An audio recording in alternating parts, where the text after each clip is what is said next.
Good morning, good afternoon, and good evening. Thank you for taking time out of your day to join us for this webinar. I hope that everyone is safe and well. I'm Matthew Campelli, the Director of Sustainability at Touchline and the editor of the Sustainability Report, and I'll be your moderator for this webinar. Today, we're talking about how we can address waste and food challenges through sustainable packaging. Waste and food loss is a huge problem for the economy, society, and the environment. More than 1.3 billion tons of food is wasted or lost each year, which is a huge amount. Lots of food even fails to leave the farm. Of the food that does leave the farm, a significant amount gets lost or spoiled during distribution. And even when it gets to the supermarkets and subsequently to the consumer's dining table, much of it still ends up in the trash. This costs an eye-watering $2.6 trillion annually and represents enough food to comfortably feed the 815 million people defined as hungry throughout the world. Lost and wasted food is also a big problem for the environment. 11% of all the greenhouse gas emissions related to the food system could be eradicated if we stopped losing and wasting food. In general terms, 4% of all transported goods are being damaged or lost during transit, creating a negative economic, social, and environmental impact. Unsustainable packaging is responsible for significant economic losses, tons of waste, and increased carbon emissions. And this, of course, contributes to the catastrophic and irreversible climate impacts that the Intergovernmental Panel on Climate Change warned about during its landmark 2018 report. Today, we're going to discuss a solution to all of these problems in the form of sustainable packaging. As part of their carbon partnership, Dow is helping the International Olympic Committee balance its carbon footprint through material science and low carbon innovation. Today, we'll be exploring some of the packaging projects in this portfolio that reduces waste and loss as well as carbon emissions. We have an expert panel to guide you through this. Firstly, with Hirokazu Shibata, the Technology and Sustainability Leader for Asia Pacific, Dow Olympic and Sports Solutions. Representing Asian retailer Aeon is Yumi Kawashima, the manager of its environmental management team.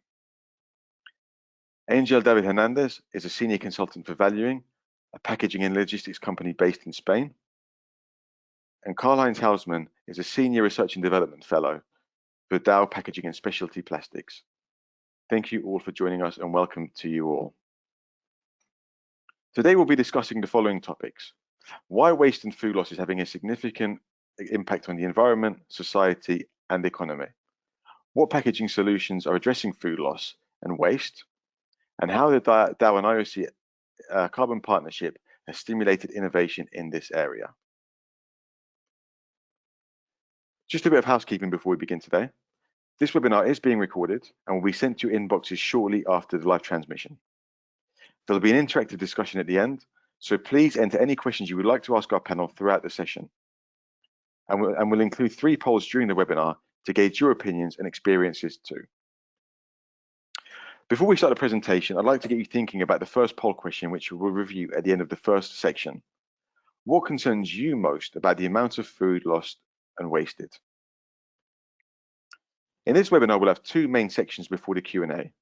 Firstly, each organization will discuss what they're doing in respect of reducing waste and food loss. And during the second part, each panelist will focus on a specific project to illustrate this better for you. So without further ado, let's hand over to Hiro, who will discuss the Dow and IOC carbon partnership. Over to you, Hiro. Hi, thank you, Matthew. First of all, thank you all for joining us. I'd like to set the stage, introduce Dow and our carbon partnership with International Olympic Committee. Dow has ambition to become the most innovative, customer-centric, inclusive, and sustainable material science company in the world. At the intersections of chemistry, biology, and physics, Dow is working to provide the solutions that the world needs through innovation and strong collaboration with partners. I'd like to walk you through our sustainability journey. Started in 1995, we have come a long way, growing our commitment over time. We started focusing on our own operation through efficiency improvement of production. Costs, waste, and risk were the key metrics known as footprint of our products and activities. Over the first 10 years, we had reduced our carbon footprint from operation more than 30%. Then we launched the next sustainability goals, focusing on our product's handprint, looking to positive impacts of our solutions at use phases, redesign products and processes for our customers. In the current 2025 goal, that is shifting the gear to blueprint thinking, rethinking business models and collaborating to grow impact.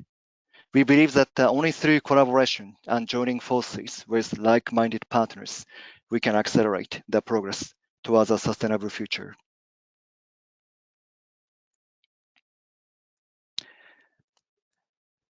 Ever since Dow became a partner of the Olympic movement, we asked ourselves how we could use this unique partnership as a force for good. Can we do more than just the infrastructure of the games? How can we engage our partners beyond 2 weeks of the game's excitement and also beyond the host cities?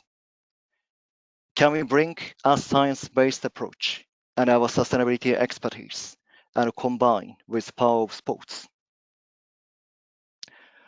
For us, carbon appeared to be the means to connect the dots. The journey of the carbon partnership started in Sochi 2014, mitigating their carbon footprints through Dow's carbon projects across the country, demonstrating how science can contribute, aided by a power of sports to engage and inspire to push the boundaries. Then continued partnership with Rio 2016, organizing committees, and launched projects in the continent.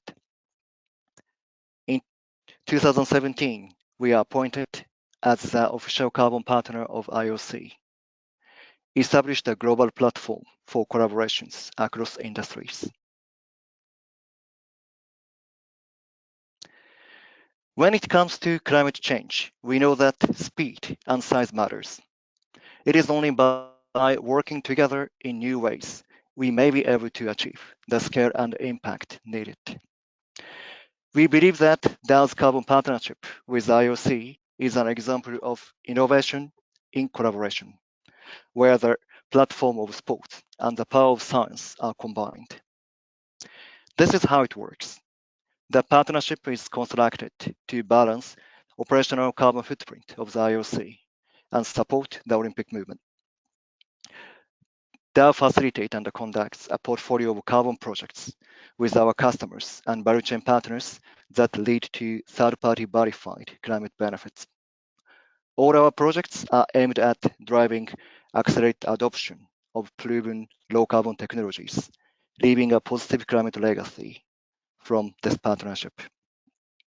As of today, 3 programs with Sochi, Rio, and IOC achieved more than 5 million tons of carbon dioxide equivalent. Last month, our Dow IOC carbon partnership has been named as the Sustainability Initiative of the Year by the Business Intelligence Group. On behalf of Dow team, I'd like to share our sincere appreciation to all our partners around the globe, including our panelists of this webinar. Thank you.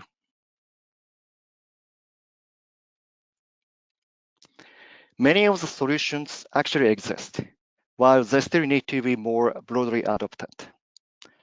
Therefore, we are looking at ways to gain momentum through showcasing technologies and noteworthy collaborations to raise awareness and accelerate further adoption. Built environment, manufacturing and energy, and packaging are the 3 key areas which we have a strong portfolio of low-carbon technologies. Some technologies enable lower carbon footprint for products, and others contributing through use phases by means of energy efficiencies improvement, durability enhancement, and preventing loss of goods and food. There are also cases that hitting both footprint and handprint in one stone as well. For me, carbon is like a currency. So we need to really carefully look over holistic picture, life cycle of products and our activities, and identify where we should focus on and deploy the carbon investment to bring the most climate benefit out. To make that happen, optimization across the value chain is really key to moving forward. In packaging, we have developed projects aimed at promoting more sustainable packaging and highlighting the net positive environmental impact. At Dow, we are committed to finding ways in which we can continue to provide the convenience, protection, affordability, and safety of plastics, while focusing on advancing a circular economy of packaging by further lightweighting, designing for recyclability, and alternative feedstocks such as bio-based and post-consumer recycled PCR. Those will be covered by my colleague Karl-Heinz in the second part. And often the case, what's being packed are heavier and moreover associated with significantly larger carbon footprints. Thus, we also see essential path to carbon benefits through protecting what's being packed, extending the shelf life of food, and preventing loss of goods during transportation. Two guest speakers will illustrate handprint carbon project examples. Let me finish my part by introduction of two carbon projects. Kawashima-san from Aeon will introduce vacuum skin packaging at one of its leading group companies, Daiei. In teaming up with Aeon on this project, we have multifold goals. First, push penetration of a new packaging tech solution that keeps freshness. Second, deliver quantifiable, tangible environmental impacts and create a strong case study. And third, raise awareness among consumers on the issue of food loss and establish market acceptance to a new technology. I'm really looking forward to hearing Kawashima-san's perspective on this project.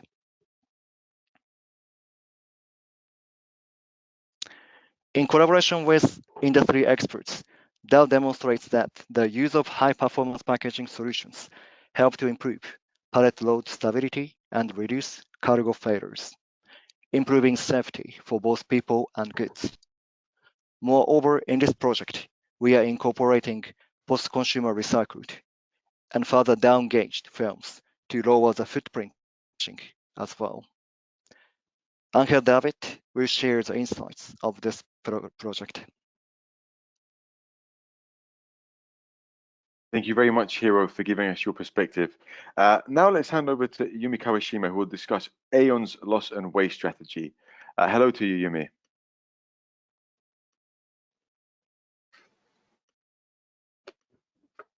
Thank you for the introduction, and good morning, good afternoon, good evening, everyone.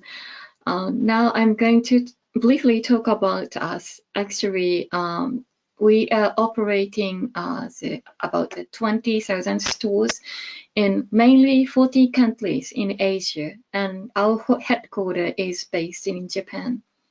Next slide, please.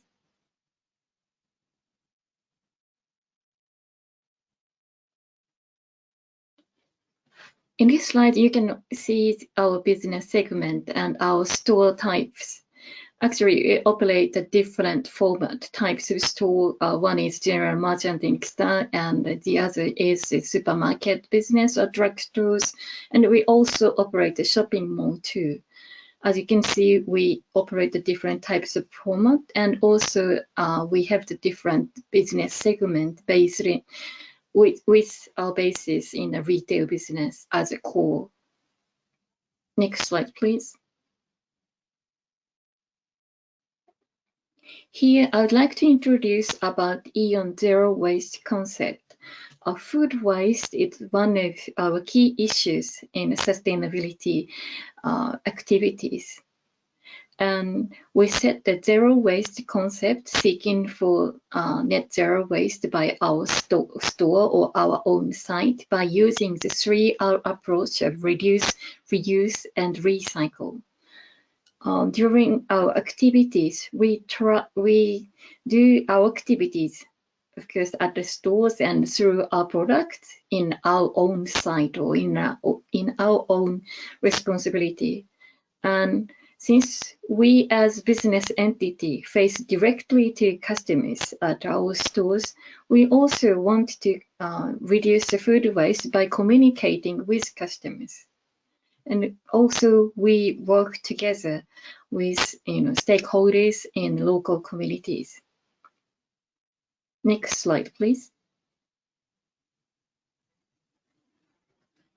This slide shows our food waste long-term reduction target.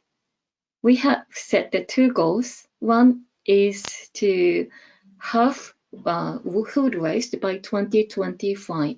This is actually in line with SDGs goal. SDGs goal is by 2030, but we want to attain this goal 5 years in advance and want to be some showcases in Asia as role models of retailer. With the basis of 2015 year, we want to reduce the food waste by 50% by 2025. And in the midterm, we set 2020 as midterm goal, and we are going to reduce our food waste by 25. We actually use a specific unit for this numerical target, which is a food waste generation unit. It's kind of like weight per 1 million net sales yen. And second target is to build a food recycling loop model, which start from our stores and end in our stores, which is like a loop, starting from our stores and come back to our stores. Waste come from our store, go through the factories, recycling company, and by using some of the output from the recycled material, we want to sell the product at the store, at our store. We call it a recycle loop, and we want to build that kind of recycle loop at 10 different locations and at more than 1,000 stores nationwide by 2020. We have already set the 10 locations, but still we need to attain more stores participation. And we are really working hardly to finish this target by the end of this year. Next slide, please. This shows the progress of food waste reduction. As I have explained, we use some specific numerical target, and by fiscal year 2020, we are seeking for the goal as 26.7 kilogram per million N. As you can see in our slide, it's actually almost there. So we are trying our best to attain this midterm goal. Next slide, please. This shows food waste reduction actions. We have two types of action strategically. First is operational improvement, which includes the price control, and also we use environmental management system as our basis of managing food waste. Increase the reservation ratio, specifically for like seasonal items, which we can only sell for the specific season. And also we want to improve the ordering and processing management and promotion on food waste reduction to our customers. As you can see in the left-hand side picture, we use some like a friendly character saying, let's reduce the food loss together. And second strategical approach is data accuracy improvement. Since we operate many different products, we still need to work on it, and we are trying to visualize our food waste and amount at our stores, as you can see in some picture in the right-hand side. And also we are trying to divide as much our food waste as possible to make it to the recycling. And also we needed to separate out our food waste by our tenant under their responsibility, since we share the stock with them. So we are still working on the accuracy, data accuracy improvement too.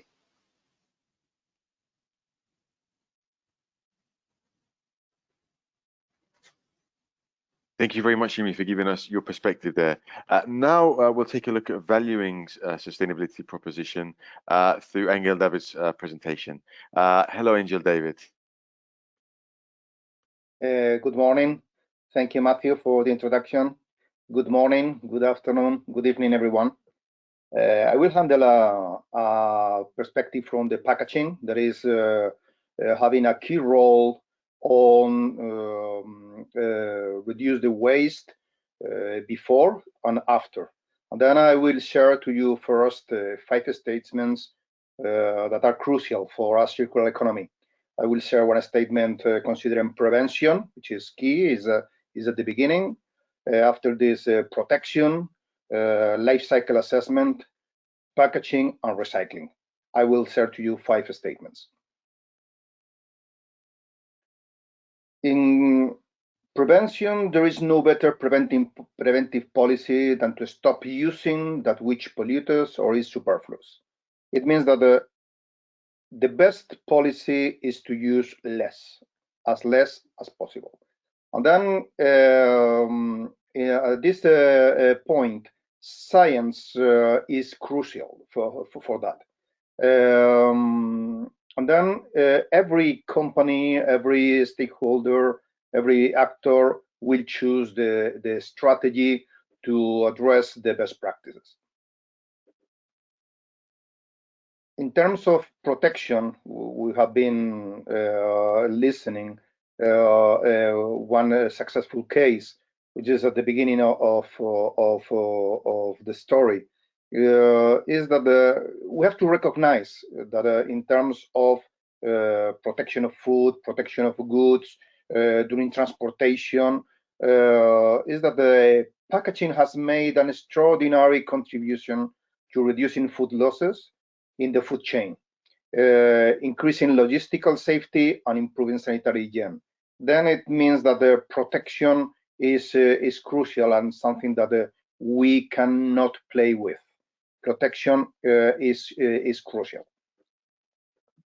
The third statement I want to share to you is the life cycle assessment. It is one of my concerns how populist statements ensure that the future is to reduce this or use this material or this. Okay, and it concerns to me because only making a complete analysis of life cycle assessment, we can decide and define clearly how can we reduce drastically the impact in CO2, because it's not only the visible things that we have many other areas that we have to take into consideration along the complete life cycle assessment to understand where we have a bigger consumption of energy or bigger waste or bigger use of resources. Then to have the life cycle assessment in the middle is absolutely crucial. And then the statement for this will be understanding sustainability as non-connected part is a serious mistake, which leads us to attend populist voices instead of experienced scientists. The fourth is packaging, where we are a specialist in packaging. And then the statement that I want to share to you today is as much packaging as necessary and as little as possible. There is a big difference in between the developed countries and non-developed countries. It is a research from Nestlé that is saying that Matthew was saying at the beginning, the big losses of food during the food chain and the logistic chain. And then, but it is a big difference in between developed countries and not. In developed countries, the big part, the big part of the waste is at home, hotels, and restaurants. It means that is after cooked. Once it's cooked, we waste the food, and it is close to 30%, which is something that we have to take a look to this. In non-developed countries, it is in the logistic chain where we have the big losses, approximately those 30%. And meanwhile, in the non-developed countries, the losses at home is very close to zero. And then we are talking about 30%, but a different manner. Here, packaging and cargo securing is crucial for that. How can we help non-developed countries to use the best practices to reduce drastically this waste, have an impact in feeding the population, and second, a big impact in CO2. And the last statement I want to share with you is recycling. And there I will give you 3 keys that you have to remember.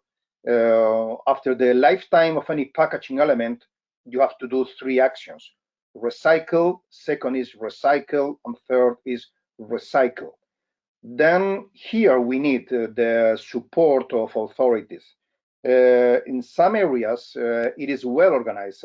Is what is the classification at origin. It has been demonstrated that it has been very, very good, very effective, the classification at origin. And many local authorities have done a very good job on this. But don't forget that many of the things that we see on TV, on some reports about thousands of bottles, plastics in the ocean, it is coming from areas that they don't have a selective collection of waste. Even worse, many places where they don't have a good organization to collect the waste, and then sometimes the river is the only way to do it, and then it goes to the ocean. Then key is recycle, and then we need here a private and public cooperation. And there are some cases of success that I will share afterwards about this. And then remember this: recycle, recycle, and recycle. Your waste, which is a good opportunity, your waste is my feedstock. It is the example I wanted to share to you. In Europe, 2 countries, there are more, but 2 have been very successful on the Green Point initiative, Germany and Spain. Of course, there are others that have implemented the Green Point. The Green Point, it means that there is a company. In the case of Spain, is Ecoembes, is the figures I want to share to you. Ecoembes is a non-profit organization. It's a regulated organization by the government, and then it's under control of all the packaging waste in terms of glass, in terms of metal, in terms of plastics. Then there is a cooperation with authorities. Then how they are financed? It is a prepaid recycling fee that you have, and it means that Ecoembes is a wealthy organization because they collect daily big funds from the industry, from the packers, from the brand owners. They receive big money because it's a prepaid. Then with this money, they organize with local authorities to make the selection, the local selection, and to make all the technology to convert waste in feedstock. Only as one example, 1.5 million metric tons of plastics, what is it called, the yellow pot, has been collected. 1.5 million metric tons has been collected, And the good thing is that they consider that 80% of this waste has been classified and organized correctly. It means that only 20% is not under control. And then it is a real case of selective waste collection I wanted to share to you. Then finally, the concept of circular economy means that after consumption, reuse, repair, recycle, there is an emerging recycling sector. The big investments are coming to the recycling sector to convert waste in feedstock, is in a way that it can go back to production, and from production again to distribution. Then it is how we understand the circular economy. Thank you very much, Angel Davis, for giving us your perspective on that. That brings us very nicely to our first poll question, in which we'll get the audience involved for the first time. And the question is, what concerns you most about the amount of goods and food loss that has been lost and wasted? So I will set this for you now. So I'll launch the poll. Is it the economic consequences that concern you most? The amount of money that's being lost? Is it the social consequences, the amount of food that has not been that's not going to people who need it, or is it the environmental consequences around the carbon emissions and the waste in the oceans? So we'll give you about 30 seconds to give us your point of view on that.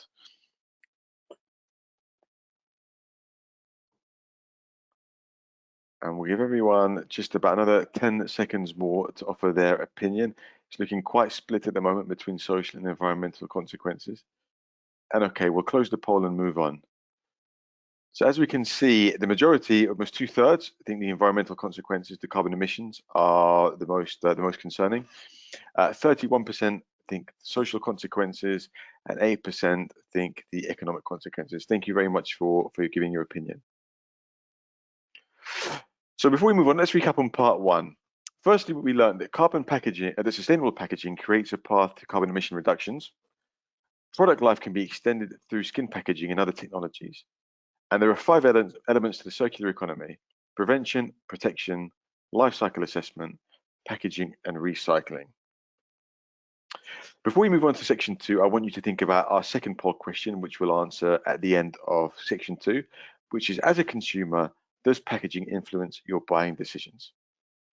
So now, in the first part, we looked at general organizational objectives, and now let's look more at some concrete examples and some real cases.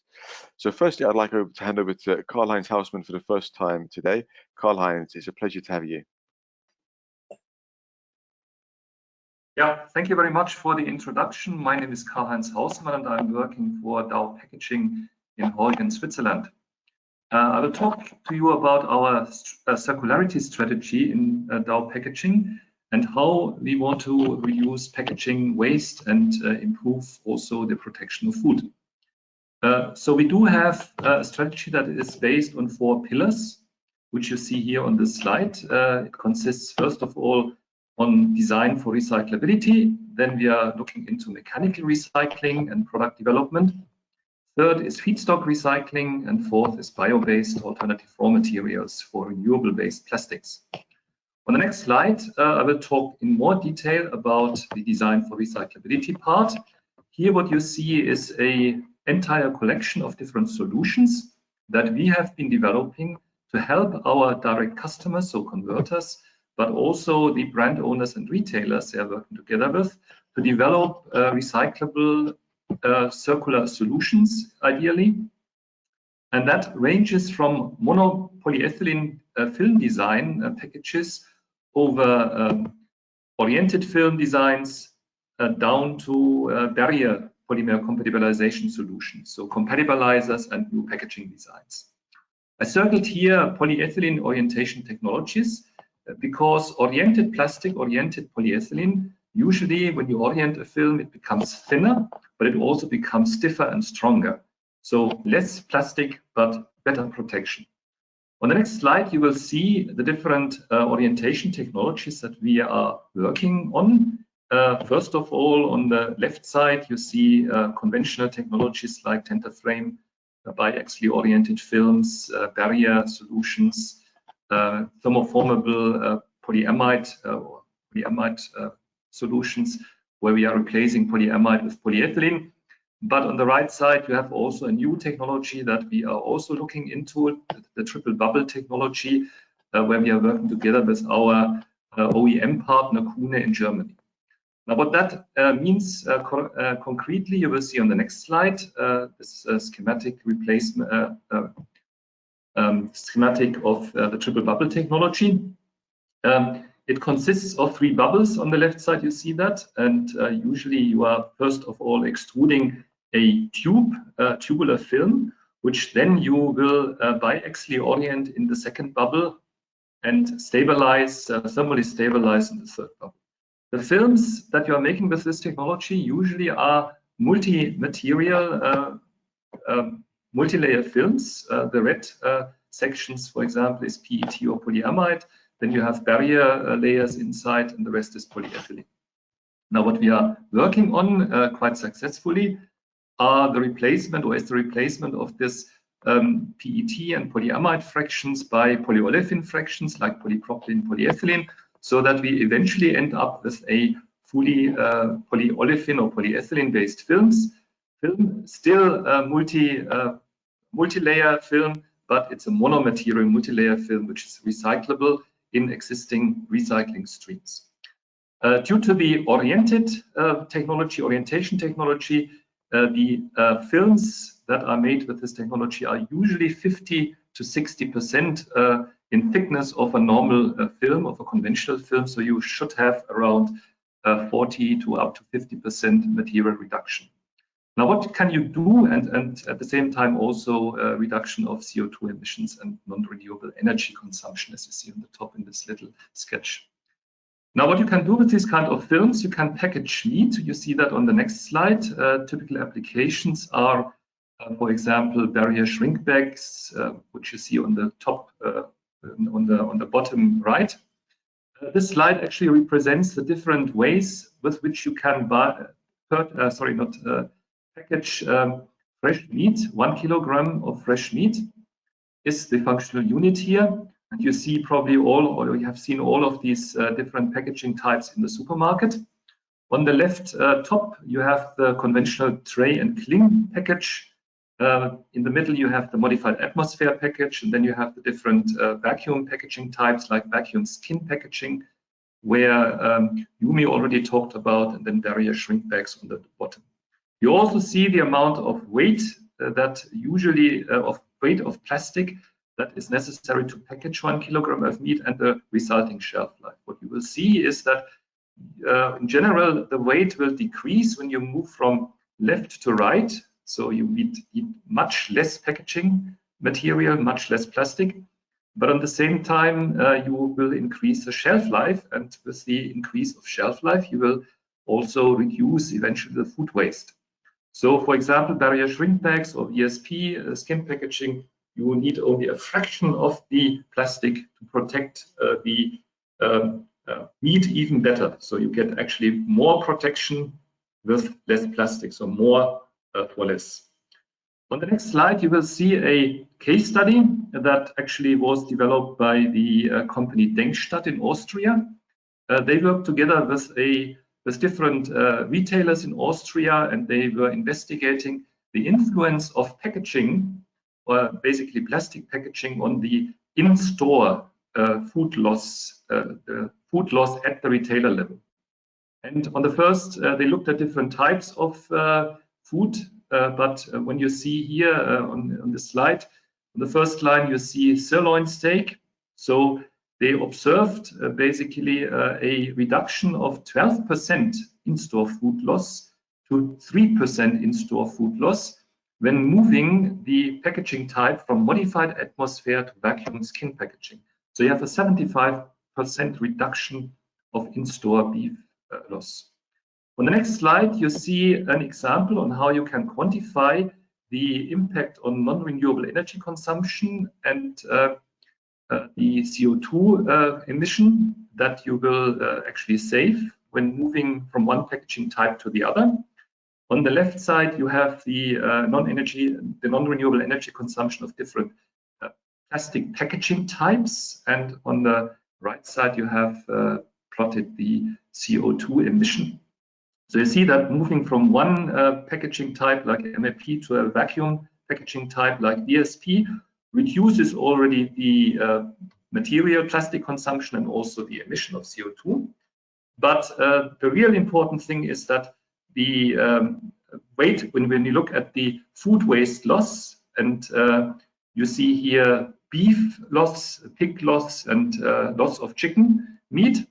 And since beef, the production of beef consumes a lot of energy and emits a lot of CO2, the impact is here the most important. So already, if you can save 1% of meat loss, you have overcompensated the CO2 emission and energy consumption to produce actually the package. And with 10% loss reduction, you actually are outperforming everything almost. On the next slide, you see then the other activities that we have in our sustainability activities. So the second pillar, if you remember, was mechanical recycling. On mechanical recycling, we have developed a range of LDPE resins, which we call Agility CE. This is polyethylene LDPE, which is based on 70% post-consumer recyclate. And we have developed this material for the use in collation shrink film applications, for example, or in stretch film applications, or heavy-duty shipping sacks, basically for applications, film applications that do not require direct food contact. On the next slide, you see then a solution that we are working on. This is pillar number 3, and this is feedstock recycling. We are working basically here on returning the post-consumer recyclate into monomers and to repolymerize the monomers into virgin polyethylene in order to find also solutions for food applications, food contact application using post-consumer waste.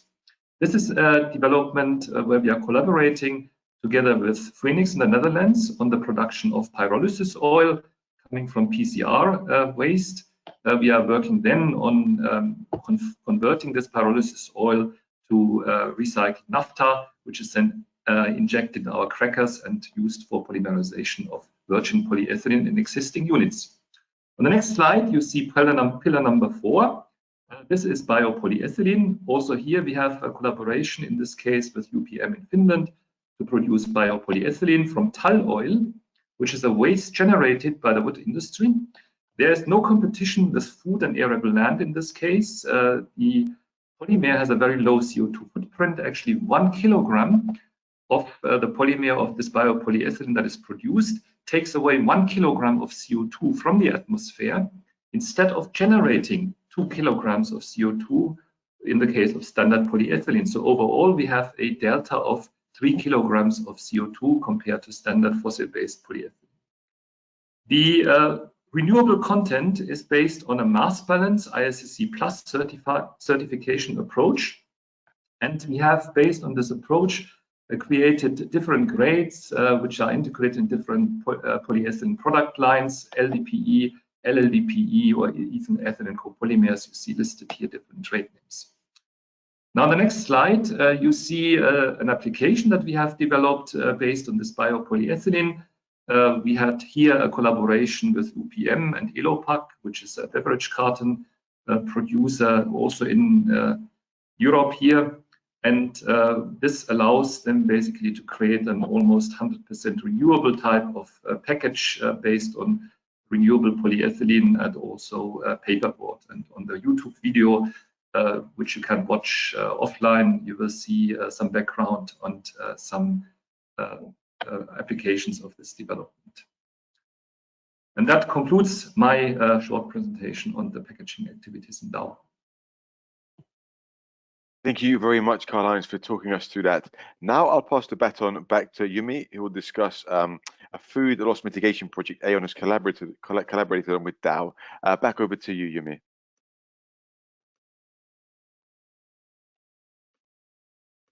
Okay, this slide shows our carbon agreement with Dow. Carbon project agreement with Dow is to reduce greenhouse gas emissions through our food packaging solutions. it actually reduces greenhouse gas emissions through food loss mitigation, and it will also will support carbon partnership with Dow and IOC. And the diagram shows the activities in detail. As you can see in below pictures, we try to reduce the food waste by using the vacuum skin packaging, which is offered by the Dow's new technology. And by using this skin packaging, we try to reduce the food waste. And this, reduction of the food loss will contribute to the carbon emission reduction, especially as Karl-Heinz explained. When we adapt this package for like a beef or lamb, the GWP, global warming potential, is quite high. So it really also contribute to the GHG emission mitigation. And after reduction, after we calculate the reduction of the all GHG emissions we created by using the Dow's technology, it is going to be offered as credit to the IOC's activities, and it is going to be offsetted for their IOC's activities. And next slide, please. And this is how we adapt the skin packaging at our group store called Daiei. Skin packaging was firstly introduced the meat items, including beef, lamb, chicken, and also pork, especially for lower turnover ratio at Daiei, our supermarket. As for lower turnover ratio merchandise, I mean like for example, high-end product with some specific Japanese brand beef or lamb, which is really consumed in Japan, and also some big volume packaging, which is kind of challenging if we try to treat at our small, especially for small stores. If the shelf life is shorter, like before it was like average was like 3 days. If it's for 3 days, it's kind of high risk to treat those kind of items. And which if you treat those kind of item at the small stores, it can result in food waste with high ratio. So we try to blend this technology with most challenging lower turnover ratio product. And it could really extend it average about 10 days for our shelf lives and also consumption date. And then the food waste was really reduced by about 50% for the items with skin packaging at the end of the first half of this first half 6 months of 2020. So it was quite successful. In the picture, you can see in the below lower left, you can see the signs we used at our stores. In signs, we really discussed how we're gonna bring this item to the consumers. How we can tell the message or the function of this package, and we decided to use the sentence, keep freshness longer. We use this phrase in every sign, and we show how we can make this freshness longer, because it can vacuum the air inside the package. It stops the oxidation, and because of that, it can extend the freshness. And we also use this, explanation at the advertisement, which people see at home, and they can read it at home. And here you can see the advertisement example in the middle pictures. It also says freshness, keep freshness longer by using this package. And it's also safe because we just vacuum the air. It's not, nothing is added, no, alien substance inside. So it's safe. And in the below, actually the lower right, you can see the dyes, stores, the signs, and image. And this was about the activities we have done with the DAO. And also, I would like to show a video we made. Recently, we have uploaded the video at YouTube, so you can probably see at YouTube too. This is actually the voice is in Japanese. Here you can see the freshness keep longer. Daiei adapted the new package, which is called a vacuum skin package. This feature is keep freshness longer by using this packaging. By using skin packaging, it keeps freshness longer. Why does it extend the freshness? Because we evacuate the air from the inside of the package, and it can pack the product really tightly.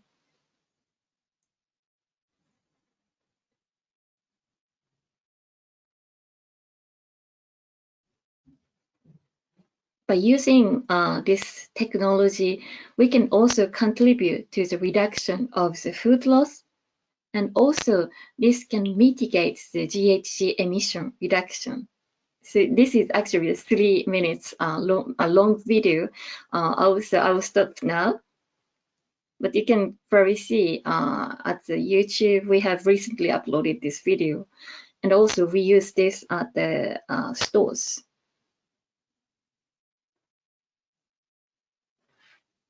Thank you very much, Yumi, for taking us through that video. Now we'll pass back over to Angel David, who will talk us through the importance of damage reduction and packaging efficiency through Valuing's project with DAO. Hello again, Angel David. Hello, everyone. It is a case that I am going to explain you of a real collaboration. We are 3 players, 3 keys, and 3 pillars. I will explain you how can we cooperate. We have in this cooperation DAO, we have a natural bank and Valuing. DAO is the scientific company that is delivering innovative solutions to the industry. Natural Bank is a company located in Vancouver that are good in data analysis of CO2. What is the real impact of everything that we do? And Valuing as packaging specialist, I'm in contact with the biggest packers and brand owners. We gather the data, we make the research with the users, and then we combine it together to deliver the best practices with this cooperation. And then we're going to understand the CO2 impact, we are going to recover the data, and we're going to understand how the market is doing and how can they do in the future. The 3 pillars are first is that we are working on damage reduction. It means that as we have seen today, about 4% of goods are damaged during transportation. But there are many other areas of waste. In our case, we are going to focus in this 4% of damage during the logistic chain. The second is packaging efficiency. How can we do more with less? And then science again is giving us keys for that. And third is the use of PCR. How can we work on creating real solutions by using PCR? Those are the 3 pillars that I want to explain you a bit more in detail. For the damage reduction, Catholic University of Leuven, very close Brussels, states that 4% of goods are damaged along the distribution chain. This university is cooperating with the European Commission for some analysis because they are reputed university in terms of mechanical engineer. They are a reputed university. Then making a quick assumption about the damage during the logistic chain, we consider in Europe that we pack about 10 billion unit loads per year. It includes racks for the supermarket chains, pallets, but it is 10 billion unit loads. We are not talking a single package, is what is compiled, unitized on a pallet or on a rack, 10 billion units. And then to mitigate by 50%, which is, believe me, it is achievable with good practices in cargo securing on correct packaging, we can mitigate by 50% relatively easy. The solution is there. It will have the equivalent to more than 100 million metric tons that we can save.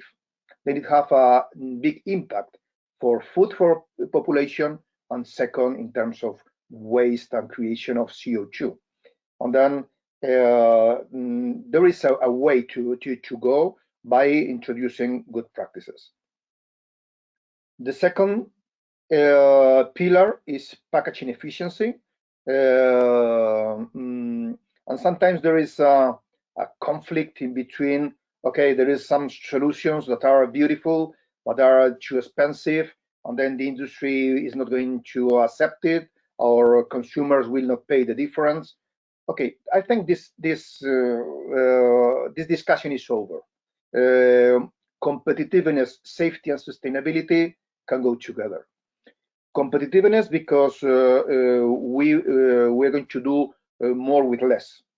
Safety is not negotiable. It's something that you cannot negotiate. Oh, if we reduce a bit here, we can reduce the safety. No, safety is not negotiable. And third, sustainability means that by using as less materials as possible, we are cooperating with sustainability. And if those materials are simple materials, we are going to make it easily recyclable. And then let me share to you one real example in good practices. For unitization of a load in a unit load on a pallet, we had 10 years ago a good practice. Every 10 kilo of load, consider 10 kilo of load, that we were using 5.4 grams of polyethylene to secure the load. Okay, it's a good ratio. 10 kilo, we have only 5.4.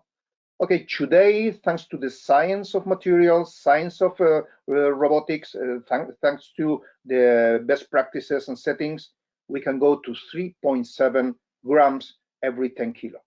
It is real. It is not future. It is real. And we keep going. In terms of bundling, what is to unitize single units with polyethylene, it can be done with carton or can be done with polyethylene. In this case, shrink film. We were having 10 years ago 4.3 grams every kilo of load. Today, it is clear that we can do it with 2.5 grams every kilogram of load, with simple structures that make it very recyclable. And then it means that there is a big trend in the reduction of materials, what we call packaging efficiency. The third pillar is the use of PCR. It has been boosted by European Commission because they have created two clear targets. First is that 10 million metric tons of PCR has to go inside the products by 2025. It means that very soon it has to be done. 10 million metric tons of PCR inside plastic solutions by 2025. And the second big target is 100% of recyclable plastics by 2030. If you want my personal opinion, the second target is easier than the first one, because we are working in this direction to create products that are fully recyclable. The first one is exactly where we, in the collaboration with Natural Bank and Dow, we are working, is to create real solutions. What I mean by real solutions is that we don't create confusion. It means that to introduce a certain percentage of PCR on the solution is relatively easy. But to be sure that we eliminate from the use this recyclable, this quantity, it can be a mistake. What I mean is, if you have to introduce 30% of PCR on the final solution, the weight of the final solution is more than 30% of the weight, it means that, okay, we can fulfill aspirations of European Commission, but it is not correct. It is not a real solution. It's how can we do with the actual benchmarking of today, how can we introduce a percentage of PCR? And those are, in this case, real solutions. And then it is how we perceive there is a potential conflict of interest on this. To introduce PCR is relatively easy. To be sure that all those ratios that we are using films or 4, 3, 5 microns today, to, as I was explaining before, with 30% of PCR today is a question mark. And then in our collaboration, Natural Bank, Dow, and Valuing, we are looking for real solutions. And then who is around this? Okay, the partners are Dow with their fantastic facilities of Pack Studios. Yesterday we had the big opening of Pack Studios Tarragona with simulation of load stability. It has been beautiful. Yesterday was the big opening that you can simulate what is going to happen on the lorry. In this partnership, we are Natural Bank and Valuing.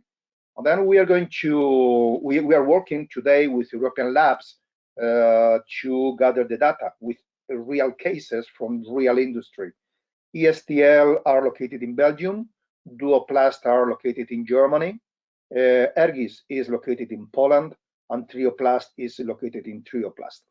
And then who are the recipients of this? Are the brand owners, are the packers who are going to use it. To use it, you have to deliver the goods. And it is the constellation of this beautiful initiative. And then finally, what is going to be the deliverable? It makes sense if we can introduce into the industry beautiful concepts. First is to introduce cargo securing best practices. There is still a long way to go on this, and then is to create best practices. What I perceive is industry is very ready to receive the best practices to do it safer. Second is proven material solutions, not fantasy. Proven material solutions, just plug and play, is that we have proven that it works. Third is something that there is no discussion, how quick robotics is going in the industry. And then as well, not fantasy in a PowerPoint or in imagination. No. It is proven automation solutions that we can deliver. And fourth is something that we have the support of those European labs, and since yesterday pack studios in Tarragona, that we have the simulation of our load unit on that we can evaluate with artificial vision. We can evaluate if it pass or not pass. What is the maximum deformation that we can accept when a lorry is going to the real life, roundabout, turning, emergency brakes. We can simulate on lab, and then it is the deliverable. Is good practices, proven materials, proven robotic solutions, and labs that can emulate and simulate real conditions. Thank you very much, Angel David, for a very comprehensive look at that project. We'll move on to our second poll question now, and then we'll have a short question and answer following this. So another one for the audience. As a consumer, does packaging influence your buying decisions? So we'll ask you that question very quickly before we move on to the closing session, which will be a quick Q&A discussion.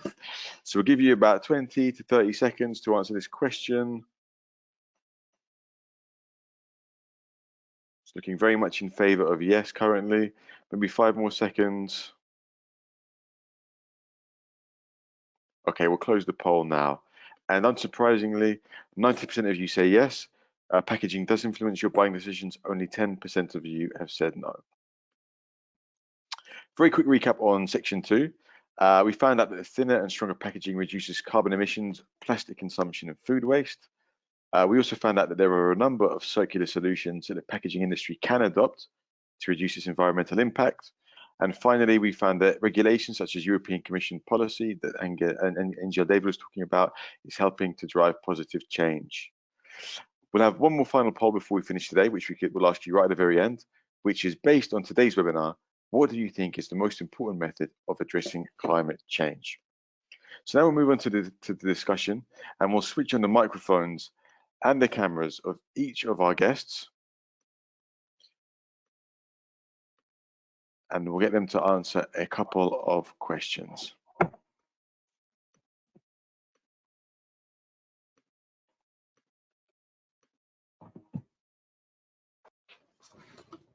Okay, I think we're all here. Hello, everyone. Thank you so much for your fantastic presentations today. We'll get through a couple of questions because we have gone a little bit over time, but we'll go back to Hiro first of all, because we haven't heard from Hiro for quite some time now. And the first question is around the carbon partnership with the IOC, and how do you put these projects that we've heard about, how do you put them together? Yes, so we start with a portfolio of technologies in Dow and evaluate what's the carbon impact of those technologies. And also key part is whether we can claim that beyond business as usual on this technology, first of its kind, and any other source, is it differentiated? And from there, we start evaluating what are the key barriers actually slowing the penetration in the market, and who are the key potential partners, influencers, who can actually tweak and change the needle, move the needle. And from there, among the candidates, we look into like-minded partners who are also committed into sustainability, and also who can really work this journey jointly. And from there, I really see personally this carbon partnership platform had worked quite well in two senses. In one is really like it was a very strong door opener. Look at this webinar. We have Kawashima-san from Ion. Ion and Dow is quite far away in the value chain. We have maybe 3 or 4 companies between. But because of this carbon project, we could kind of propose and jointly think about how we can really promote these solutions and really change the scene. Also, I have David is here to really share his expertise. So this is a door opener and creating the new dialogues. This has been very strong in this project. And last but not least, the engagement this does. We'll come to you very quickly, Yumi, because you're one of the people who are, you work for an organization that is very consumer facing, you talk to consumers all the time. How have consumers responded to this new method of packaging? Actually, it was quite successfully accepted in the end, but before we introduced new technology or package, we were a little bit worried about the color of the meat. because this package function is to block the oxidation, and the color of the meat is not as bright as with the product with existing package. So we're a little bit worried. That's why we came up with a solution for the marketing strategy. We really discussed with how we can promote this to our consumers, how we can tell the function of the package. And we actually came up with a phrase with keep freshness longer, as I have shown in the video, and the reason behind. Because of that technology, we can block the oxidation, and the color, the smoky, red color is kind of like a sign of the freshness. So we could change the negative image of the color to see some, good function of that package. That was quite kind of like a strategy we used to show or to send a message to the customers. And besides that, COVID-19 was a bit, kind of like it also hit the unconscious needs of the customers, because our customers didn't want to come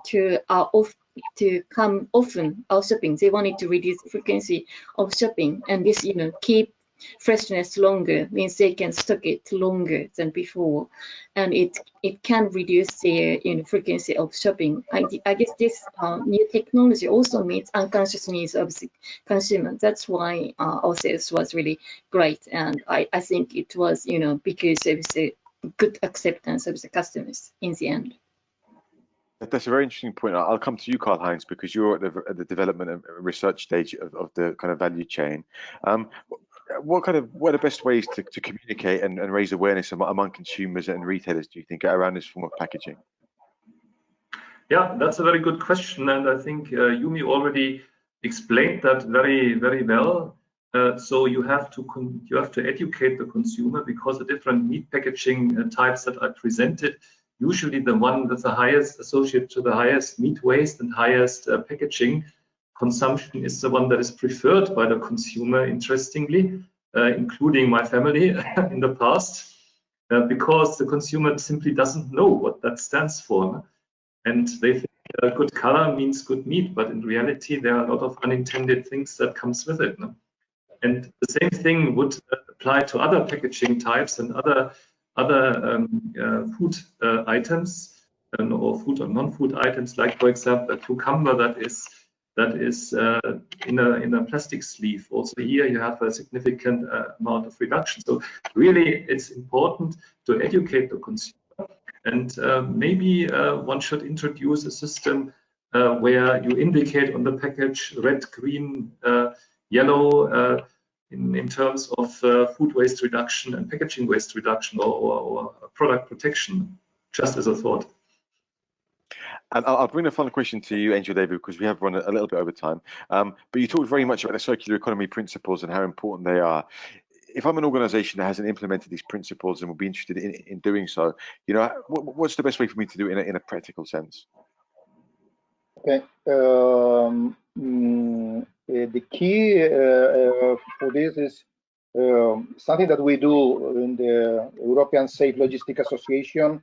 Is part of our mission is to create awareness. Then once you assume that it is part of your social responsibility, is to identify clearly where are the areas that you can do it.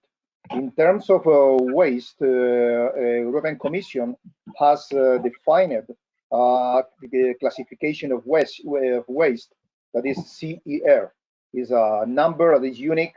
Then once you can classify in origin this waste, it is a big value for the industry, because you recover the molecule of the molecule of the fiber that you are using. And then it is the first thing, is to create awareness. You understand that you have to do it, then to use this. Second is acquire best practices.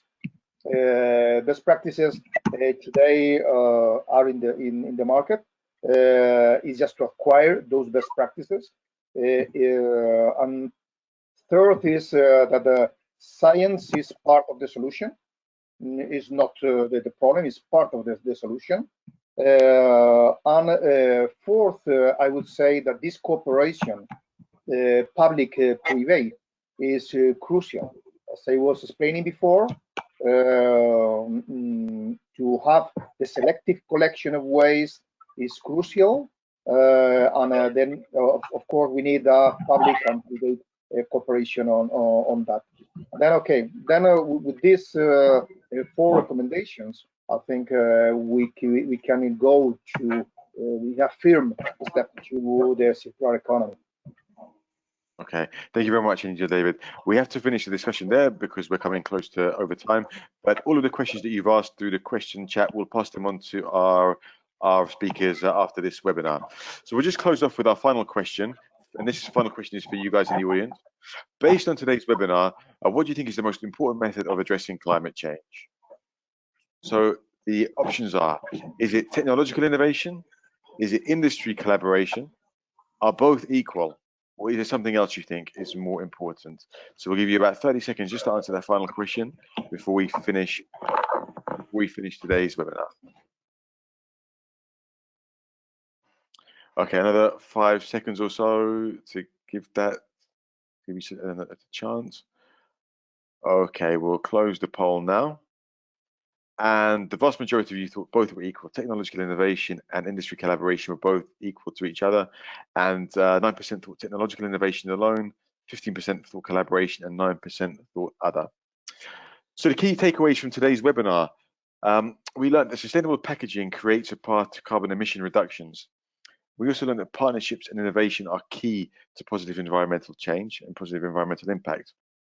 Regulation, such as that being implemented by the European Commission, is helping to drive positive change, and several circular solutions are available to the packaging industry. At this stage, I just want to say thank you very much to our audience for your attention today and for all your great questions, and for contributing via all of the polls as well. We really appreciate you getting involved. A thank you to our panelists, Hirokazu Shibata, Yumi Kawashima, Angel David Hernandez, and Caroline Hausman for being really generous with their time and providing us with real value and insight. A recording of this webinar will be sent to you via email very shortly. Please feel free to watch this and to share this with any of your colleagues who may find the content useful. Thanks for your time, stay safe, and goodbye from all of us. Thank you.